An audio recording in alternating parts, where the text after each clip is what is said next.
সাম্প্রতিক সময়ে আবারও বিশ্বজুড়ে আলোচনায় উঠে এসেছে জেফ্রি এপস্টাইন কেলেঙ্কারি। এই ইস্যুকে কেন্দ্র করে সামাজিক যোগাযোগ মাধ্যমে ভাইরাল হচ্ছে বিশ্বের প্রভাবশালী কয়েকজন ব্যক্তির নাম, যাদের মধ্যে রয়েছেন Donald Trump, Bill Gates, Elon Musk এবং এমনকি সৌদি রাজপরিবার সংক্রান্ত দাবি। জেফ্রি এপস্টাইন ছিলেন একজন আমেরিকান ফাইন্যান্সিয়ার, যিনি অপ্রাপ্ত বয়স্কদের যৌন নির্যাতন ও পাচারের অভিযোগে অভিযুক্ত ছিলেন। দীর্ঘ সময় ধরেই তার বিরুদ্ধে এসব অভিযোগ নিয়ে তদন্ত চলছিল। 2019 সালে তাকে ফেডারেল কর্তৃপক্ষ গ্রেপ্তার করে। গ্রেপ্তারের কিছুদিন পর নিউ ইয়র্কের একটি কারাগারে তার মৃত্যু হয়। সরকারিভাবে এটিকে আত্মহত্যা বলা হলেও এই মৃত্যু নিয়ে আন্তর্জাতিক মহলে এখনও প্রশ্ন ও বিতর্ক রয়েছে। এপস্টাইনের মৃত্যুর পর আদালতের মাধ্যমে প্রকাশ পায় কিছু গুরুত্বপূর্ণ নথি ও সাক্ষ্য, যা পরিচিত হয় এপস্টাইন ফাইলস নামে। এই নথিগুলোতে এমন অনেক ব্যক্তির নাম উঠে আসে যারা বিভিন্ন সময়ে এপস্টাইনের সঙ্গে সামাজিক, পেশাগত কিংবা ব্যক্তিগত যোগাযোগে ছিলেন। তবে আইন বিশেষজ্ঞরা স্পষ্ট করে জানিয়েছেন, নাম উল্লেখ থাকা মানেই অপরাধ প্রমাণ নয়। ডোনাল্ড ট্রাম্পের সঙ্গে জেফ্রি এপস্টাইনের পরিচয় ছিল 1990-এর দশকে। তাদের একসাথে কিছু পুরনো ছবি ও ভিডিও বিভিন্ন সময়ে গণমাধ্যমে প্রকাশিত হয়েছে। এপস্টাইন একসময় ট্রাম্পের মার-এ-লাগো ক্লাবে যাতায়াত করতেন।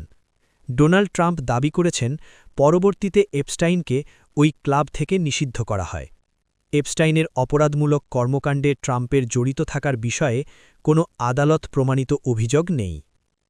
বিল গেটসের সঙ্গে এপস্টাইনের একাধিকবার সাক্ষাৎ করার বিষয়টি স্বীকার করেছেন গেটস।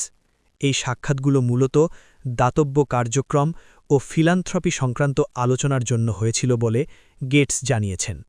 পরবর্তীতে তিনি প্রকাশ্যে বলেন, এপস্টাইনের সঙ্গে এই যোগাযোগ রাখা একটি ভুল সিদ্ধান্ত ছিল। বিল গেটসের বিরুদ্ধে এপস্টাইনের যৌন অপরাধে জড়িত থাকার কোনো প্রমাণ বা মামলা পাওয়া যায়নি। ইলন মাস্কের ক্ষেত্রেও এপস্টাইনের সঙ্গে ঘনিষ্ঠ সম্পর্কের কোনো প্রমাণ পাওয়া যায়নি। তার বিরুদ্ধে কোনো আদালত নথি, অভিযোগ বা সাক্ষ্য নেই। সামাজিক যোগাযোগ মাধ্যমে ছড়িয়ে পড়া অনেক দাবি ভুল ব্যাখ্যা, পুরনো তথ্য কিংবা অনলাইন গুজবের ওপর ভিত্তি করে তৈরি হয়েছে।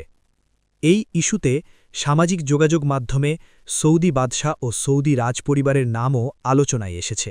তবে জেফ্রি এপস্টাইন কেলেঙ্কারির সঙ্গে সৌদি বাদশাহ, ক্রাউন প্রিন্স কিংবা সৌদি রাজপরিবারের সরাসরি জড়িত থাকার কোনো প্রমাণ পাওয়া যায়নি।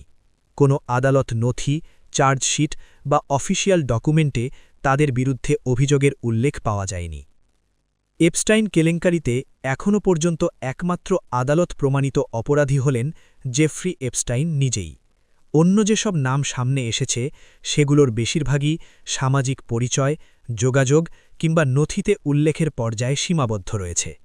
বিশেষজ্ঞরা বলছেন, এই ধরনের সংবেদনশীল বিষয়ে গুজব, অনুমান এবং প্রমাণিত তথ্যের মধ্যে পার্থক্য না করলে বিভ্রান্তি আরও বাড়বে। এই ছিল জেফ্রি এপস্টাইন কেলেঙ্কারি নিয়ে সর্বশেষ যাচাইকৃত তথ্যভিত্তিক আপডেট।